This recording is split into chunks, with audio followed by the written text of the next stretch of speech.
Halo semuanya, selamat datang kembali di booktube channelnya Vio Reads Books.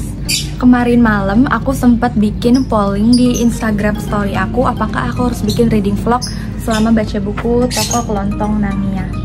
Dan 97% itu pada pollingnya yes, so hari ini aku langsung filming juga videonya.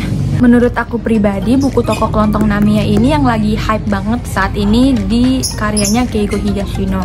Karena buku-buku Keigo sebelumnya itu kan selalu tentang detektif, tentang pembunuhan gitu. Terkecuali sama buku ini bukan tentang pembunuhan, melainkan magical realism. Jadi menurut aku wide range atau jangkauan pembacanya tuh lebih banyak dibanding sekedar yang cuma baca tentang detektif atau pembunuhan gitu loh. So, aku memang udah penasaran dari lama sama buku ini juga karena banyak yang review, dan buku ini tuh aku beli di reading vlog aku sebelumnya. Bisa ditonton di sini. Langsung aja kita mulai videonya. Dan aku ada siapin berbagai macam peralatan untuk aku anotasi buku. Ini tuh ada sticky notes-nya buat aku nandain halaman. Terus ada translucent sticky notes buat aku nanti tulis di halamannya tentang rangkuman buku atau hal-hal yang penting gitu. Sama alat tulisnya.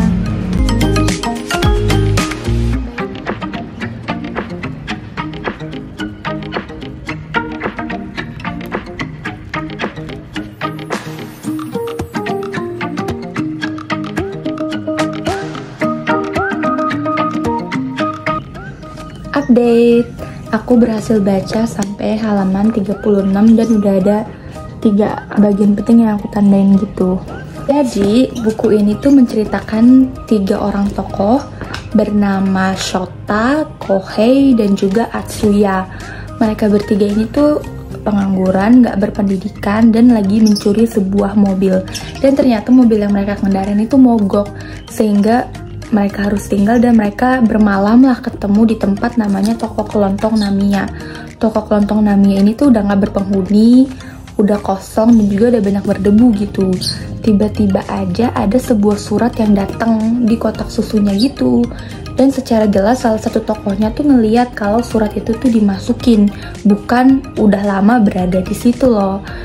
Akhirnya mereka buka, mereka baca, dan ternyata tuh isinya seorang wanita anonim yang lagi curhat kalau dia tuh bingung antara tetap ikut olimpiade atau harus ngurusin pacarnya yang lagi sakit kanker. Mereka bertiga ini tuh kayak bimbang lah, bales nggak ya, kalau bales nanti keberadaan mereka ini dong ketahuan atau kelihatan. Nah, tapi Kohei ini tuh yang bersikeras kayak pengen ngebales suratnya karena kelihatannya cewek anonim ini tuh bener-bener butuh saran atau butuh jawaban. Buku ini ada dijelasin juga backstory sedikit kok bisa ada yang ngirimin surat. Ternyata memang dulu tuh sempat terkenal kalau pemilik yang Toko Kelontong Namiya ini suka ngebales-balesin surat berisi masalah-masalah orang-orang. Nah, keanehan kedua nih terjadi setelah dimasukin surat balasannya ke kotak susu. 5 menit kemudian udah ada balasan lagi. Nah, mereka bingung dong, maksudnya gimana sih? Mereka dipermainkan kah atau gimana gitu. Oke deh, nanti aku akan lanjut baca lagi karena sekarang udah mau jam 5 sore. Kita ketemu lagi nanti malam.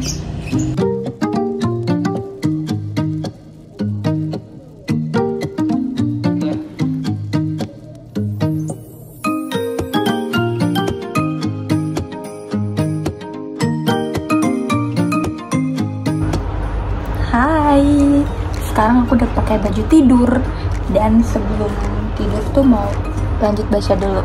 Ini udah jam 22.49, rencananya baca sampai jam 12 malam. Aku mau catat bentar pendapat aku selama baca buku ini tuh gimana, awal-awal impresinya.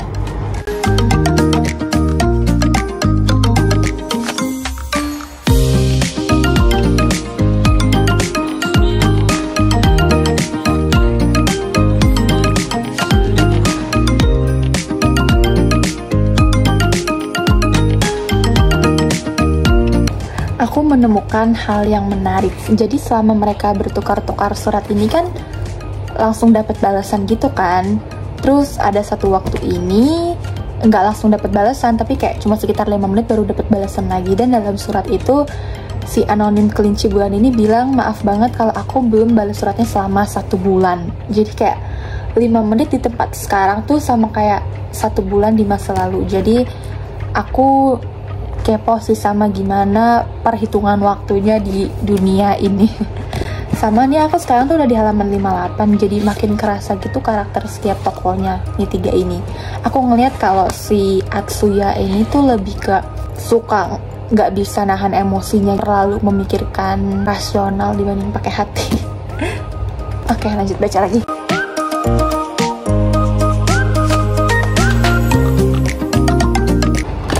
Oh my god, parah banget sih guys. Si Atsuya bener-bener emosinya tuh loh. Dia sampai bilang si Nona Kelinci ini tuh bodoh. Saking si Nona Kelincinya tuh nggak mau ngikutin saran dari mereka.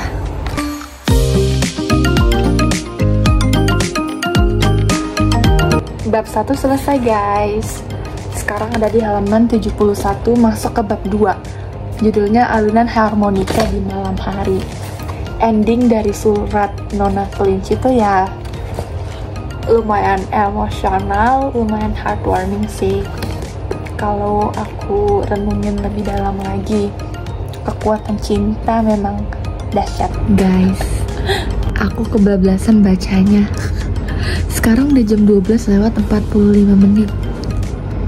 Udah malam banget. Dan aku udah sampai di halaman 166. Karena saking serunya gitu loh. Aku pikir setiap babnya, setiap ceritanya tuh bakalan konsepnya tuh sama. Ada orang yang ngirimin surat dan ketiga tokoh yang tadi ini bakal jawabin permasalahan-permasalahan dan keluhan mereka. Tapi ternyata beda-beda gitu konsepnya. Cuma masih seputar konsultasi surat gitu. Kalau yang di cerita kedua ini dia tuh bingung antara milih karir yang udah ditetapin sama keluarganya atau karir yang dia pingin jalani sendiri gitu. Tapi ini tuh dari sudut pandang dia yang masukin suratnya sendiri lalu terima balasannya, terus bingung kan kok bisa terima balasan padahal toko kelontong ini udah lama nggak beroperasi gitu. Jadi memang dari POV dia, endingnya juga kita baca sendiri langsung, bukan dari lewat suratnya. Nah kalau di cerita yang ketiga ini kita bakal ngelihatnya dari POV si pemilik toko kelontong Namiya langsung, yaitu namanya Yuji. Kita akan nyaksiin gimana awal mulanya dia bisa mulai konsultasi ini, terus gimana akhirnya bisa jadi ada semacam glitch di rentang waktunya di masa depannya atau gimana gitu loh. Oke deh, aku mau udahan dulu karena ini udah malam banget dan besok tuh hari Minggu, aku harus pergi ke gereja bangun pagi. Bye bye.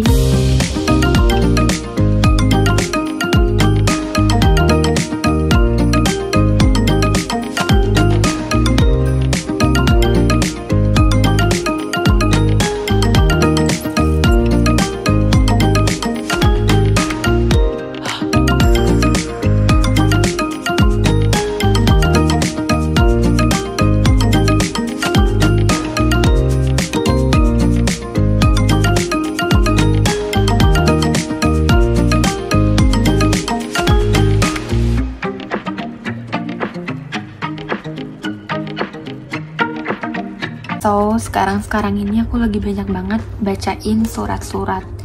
Jadi ada kejadian gitu dimana Yuji, pemilik toko kelontong Namiya, nerima surat-surat dari masa depan tentang gimana orang-orang yang pernah dulu konsultasi sama dia pas kelontong masih buka tuh punya efek atau dampak apa ke kehidupan mereka beberapa tahun kemudian gitu.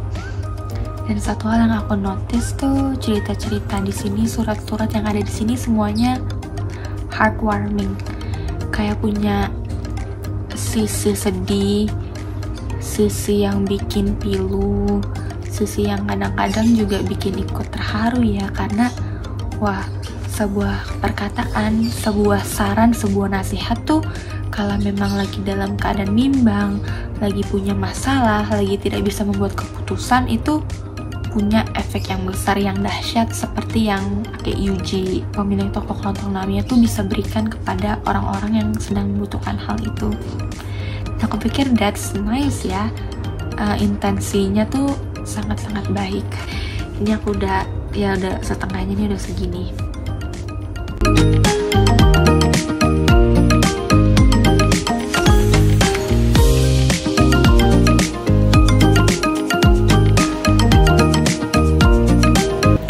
Good morning everyone.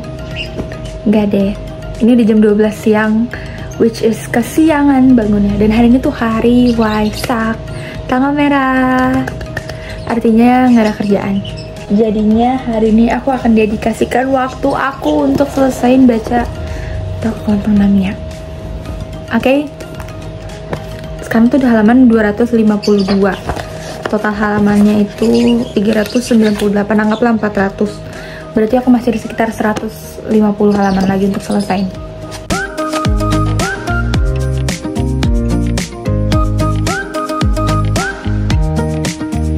Aku udah selesai baca Keajaiban Tokoh Kelontong Namiya. Aku sengaja nggak rekam halaman-halaman terakhir saat aku baca buku ini karena aku memang pengen enjoy the moment aja. Dan setelah selesai aku baca, aku menutup buku ini tuh yang paling bikin aku amazed itu gimana cara Keigo Higashino mengaitkan semua tokohnya menjadi benang merah.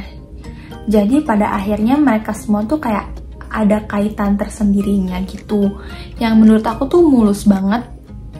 Alurnya tuh rapi, bukan yang memang dipaksain jadi ada benang merah jadi saling kenal gitu loh, enggak. Tapi memang mereka semua dipersatukan oleh Tokoh Kelontong Namiya dan juga Rumah Perlindungan Anak. Jadi intinya sih di cerita ini kan dibagi ke dalam 5 cerita.